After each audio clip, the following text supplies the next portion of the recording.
In today's video, I'm going to teach you how to reactivate an inactive Shopify store. If your store has been deactivated, don't worry. We're going to walk through the steps to get things back up and running smoothly.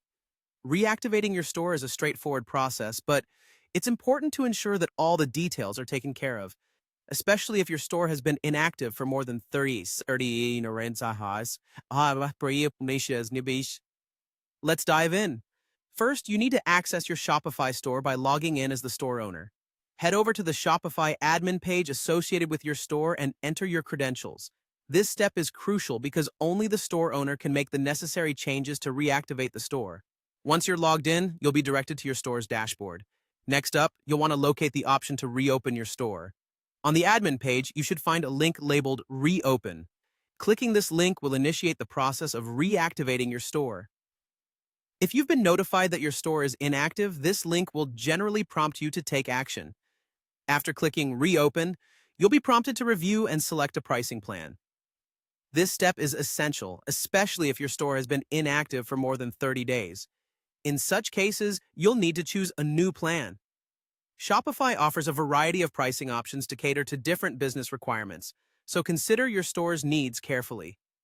While selecting a plan, think about factors like the number of products you plan to sell, the features you need, and, of course, your budget. Once you've chosen a suitable plan, the next step is to enter your payment information. Accurately providing the necessary details ensures that there are no interruptions in the reactivation process. Ensure that your payment method is valid and has sufficient funds to cover the plan you selected. This step finalizes your intention to reactivate your store and prepares it to go live again. With everything in order, you are ready to subscribe and officially reactivate your store. By subscribing, you confirm your plan selection and payment method, bringing your store back online. Reactivating the store might take a moment, so be patient as everything gets processed.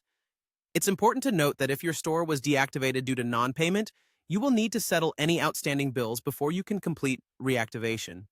During this process, should you face any difficulties, or if you're unclear about why the store is inactive, don't hesitate to reach out to Shopify support.